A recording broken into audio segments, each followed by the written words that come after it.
Sur l'île bulgare de Persine, c'est un point de vue privilégié pour admirer le Danube. Pourtant, ce ponton a longtemps été la porte d'entrée d'un terrible camp de travail. Entre 1949 et 1959, les communistes y emprisonnaient ceux qu'ils considéraient comme des ennemis de l'État. Aujourd'hui, les rares survivants et leurs descendants ont le droit de se rendre sur place une fois par an pour honorer les milliers de victimes. Vande Vandev avait 21 ans quand il a été détenu.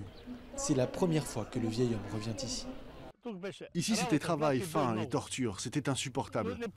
Nous ne savions pas pourquoi on nous avait envoyés ici. J'aurais été prêt à confesser un meurtre pour me sortir de là. On nous avait listés comme des ennemis, moi et toute ma famille. J'ai découvert plus tard, dans les dossiers des services secrets, que j'étais considéré comme un agent des services secrets allemands à l'âge de 7 ans.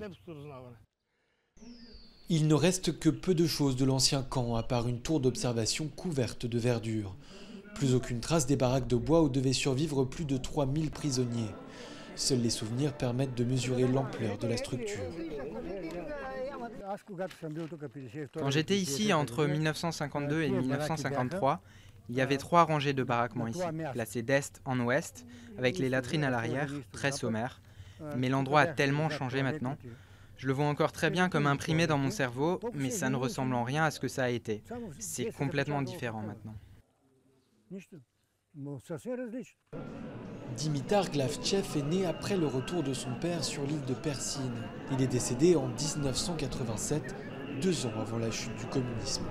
Pendant sa détention, il n'était autorisé à envoyer qu'une seule carte postale tous les 3 mois. C'était un homme plutôt réservé. Il ne parlait pas beaucoup. Mais il nous a dit comment il a été torturé. Il y avait un maton qui s'appelait Kurtev, qui avait sauté sur son ventre depuis une table. Il a aussi été enfermé en cellule de confinement pendant des jours, puis presque laissé pour mort. Il ne doit sa survie qu'à l'aide des autres prisonniers qui l'ont aidé.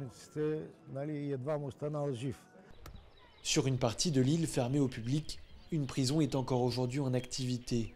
Mais le reste de Persine est maintenant une réserve naturelle. Sur les berges abandonnées, 150 espèces d'oiseaux rares font maintenant office de résidents.